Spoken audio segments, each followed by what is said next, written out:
Hello mga kasari! Samahan niyo po ako sa unang pagbablog ko ng aking maliit na tindahan.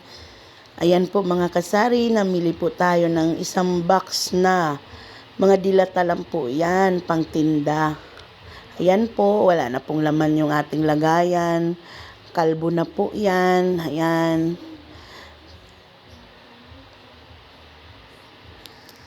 Ang atin pong pinamili dyan ay mga dilata lang. Pakunti-kunti lang, tigtatatlong peraso lang ng mga ligo, mega, mga ganyan na sardinas lang mga kasari. Kasi po, pag may maghanap, ang laging sinasagot namin is wala po kaming dilata. Ayan po, inayos na natin ang ating mga i-display. Namili rin ako dyan ng mga 3 epicacent lang, 2 BL, kasi po kulang din po tayo sa budget.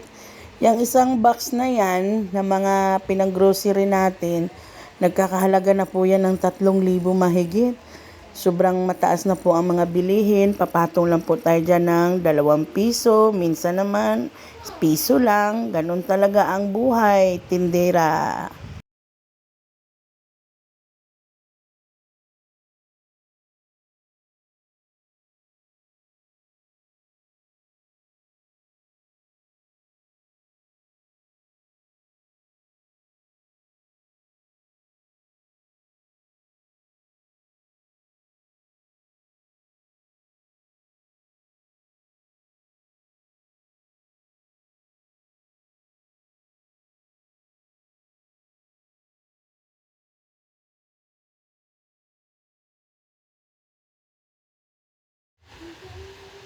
Dito naman tayo ito po yung aming harap ng aming tindahan. Ayan yan yung ating epicacent, 3 peraso lang, 2 BL.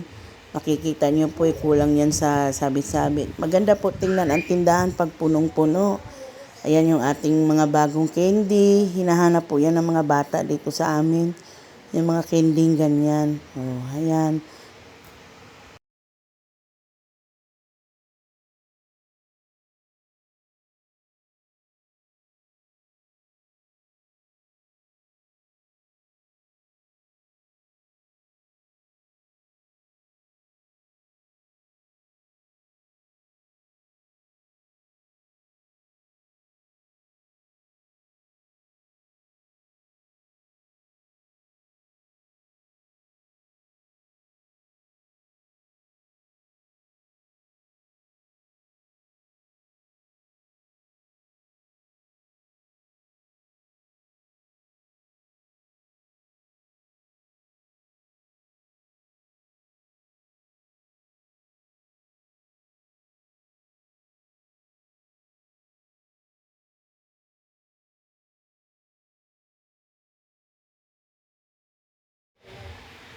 Ayan mga kasari, pakita ko lang ang aming maliit na alaga. Ang pangalan po niya ay si Liit, pero hindi po yan maliit.